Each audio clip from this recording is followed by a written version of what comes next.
Okay guys, I'm here to show you what I've done to my 16th E-Revo VXL, all the upgrades and issues I had with it since I own it maybe like 4 years ago. So this video is about running it 3S, because you know when you run it 3S, like you strip gears and diffs and everything just breaks easily.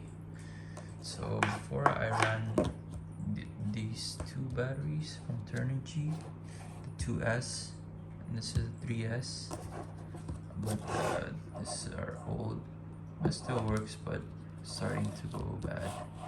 Recently got these Gens A's 3S LiPos. I'm gonna run them parallel so I can have longer run time. But this is 60C, so it's really powerful on this. It can beat up the gears pretty bad. So I'll show you what I've done. So the body stock, I just took off the stickers and so it looks more clean. Still doing good. So far I've done a lot of upgrades with aluminum GPM parts, as well as some Traxxas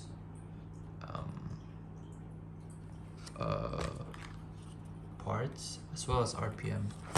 So from the wheels, I got the Dirt Hog PROLINEs with the beadlocks, all four. My servo went out pretty quick, so I upgraded to the SAVOX.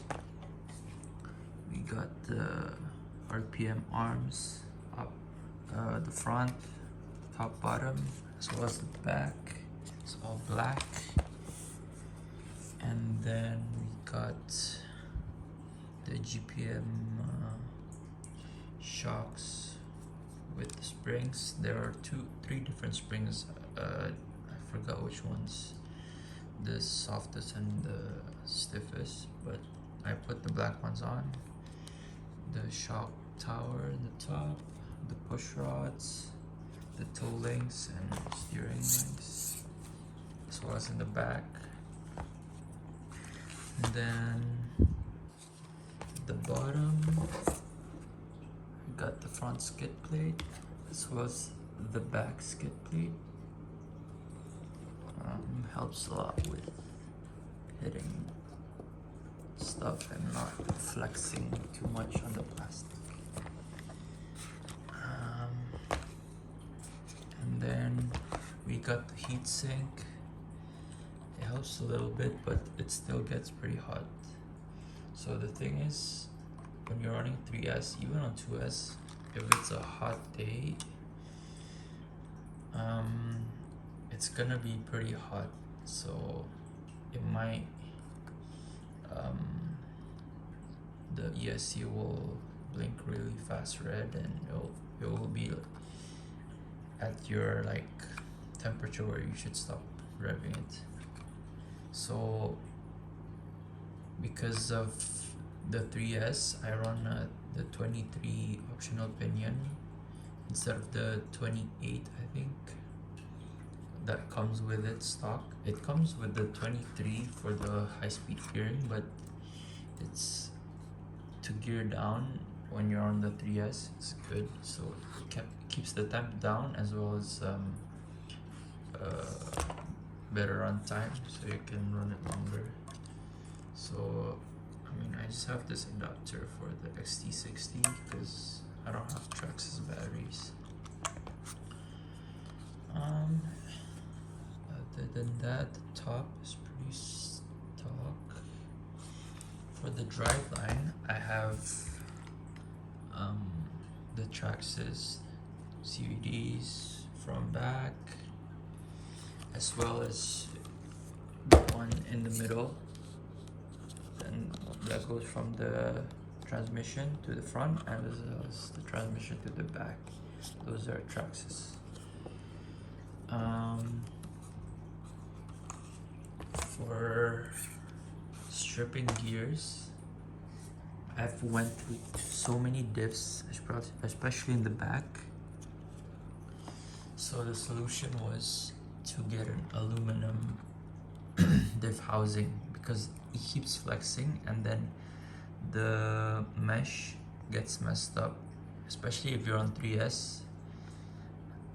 If you just smash the throttle from complete stop, it's gonna basically make those gears bald like within 10 seconds, literally.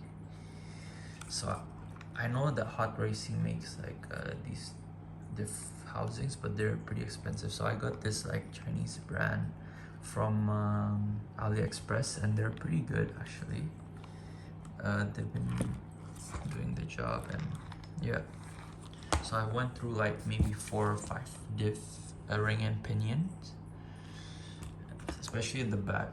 The front, I just went through one.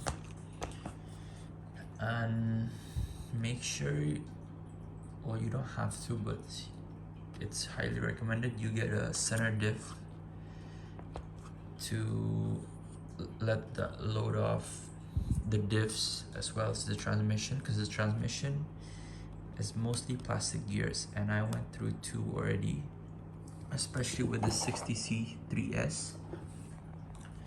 So you really want center diff if you want to run high power, especially with 3S with high discharge rate. The slipper clutch, they say even with the center diff you should back it out to like 3/4. I tried that and then it kept on loosening, especially with this 3S. And then I tried backing out half, backing out a fourth, it kept loosening. So I just fully tighten it, and yeah, it's all good. Like, it won't strip the diff, and it will send a lot of the power to the front when you're like smashing the throttle from stop, or like you want. It will still kind of wheelie a little bit, but I guess it depends what diff fluid you want to put in there. But it's currently the stock viscosity. The front and the back this, I filled it with 30K fluid, and it's been good since. As well as just make sure it's topped up with the grease, and both front and back have one shim on the diff to get the mesh set better, so it doesn't have much play and get stripped like that much. So yeah, these springs are pretty stiff, honestly, but I know that the back sags a lot, so I kind of cranked that a little bit, especially with a battery or 2 inside. So yeah, I guess the main issue now trying to fix is any more overheating. If I can help alleviate that, all that heat from the motor, especially I don't know, maybe a fan or better heat sink, or maybe cut somewhere in the body to get some airflow. I mean, it's mostly on hot days. And the next upgrade I already got, but it's on the way. It's a spiral diff ring and pinion. Have you seen the ones Hot Racing makes? It's basically that one, but I got a cheaper Chinese version from AliExpress. It's coming soon, so I'll be installing that soon when it comes, and update you guys how it goes. Yep, so far those are the main issues. The gears, basically, diff, front and back, mostly the back one, but then also the transmission if you want to run 3S, because also when you run 3S you want to be kind of pretty pretty soft on throttle because it's uncontrollable as well. And yeah, but yeah, I guess the middle skid plate is not that necessary because it's caved in like that. But yeah, most of these upgrades I put on right away as long as I got the truck, especially like all the arms and the knuckles and the drive shafts, the CVDs, because I know they're prone to, those are plastic, and with 3S, even 2S, over time, when you're like accelerating hard, you're snapping it from stop, and that's gonna snap. So yeah, I'll update you guys next on the spiral diff gears, if it's any good, and how these diffs are holding up over some more abuse.